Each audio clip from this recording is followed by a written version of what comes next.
Assalamualaikum warahmatullahi wabarakatuh. Nama saya Puji Atesya dari Prodi Administrasi kelas 4A. Akan menjelaskan tentang penilaian prestasi kerja. Yang pertama ada pengertian penilaian prestasi kerja. Penilaian prestasi kerja merupakan salah satu faktor untuk mengembangkan suatu perusahaan secara efisien dan efektif.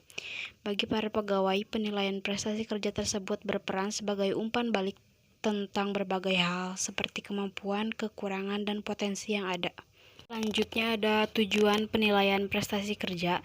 Yang pertama, feedback pada pekerjaan yang mengetahui posisi mereka. Yang kedua, pengembangan data yang valid untuk pembayaran upah atau bonus. Yang ketiga, membantu manajemen membuat keputusan pemberhentian sementara atau PHK.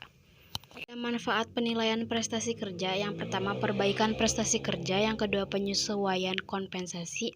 Yang ketiga, keputusan penempatan, kebutuhan latihan dan pengembangan, perencanaan dan pengembangan karir, perbaikan proses susunan pegawai, ketidakaturan informasi, kesalahan desain pekerjaan, kesempatan kerja yang adil, tantangan eksternal. Yang selanjutnya ada pendekatan dalam penilaian prestasi kerja. Yang pertama ada rating scale. Pada metode ini, evaluasi subjektif dilakukan penilai terhadap prestasi kerja pegawai dengan skala tertentu dari rendah sampai tinggi. Yang kedua ada checklist, metode penilaian untuk mengurangi beban penilai. Yang ketiga ada metode peristiwa kritis, merupakan metode penilaian berdasarkan pada catatan penilai yang menggambarkan perilaku pegawai sangat baik atau sangat buruk. Yang selanjutnya ada metode peninjauan lapangan, bertujuan agar tercapainya penilaian lebih terstandar. Yang selanjutnya ada tes dan observasi prestasi kerja. Bila jumlah pekerjaan terbatas, penilaian prestasi kerja didasarkan pada tes pengetahuan dan keterampilan. Yang terakhir ada metode evaluasi kelompok. Ada beberapa metode guna mengevaluasi pegawai seperti ranking method, dan point allocation method.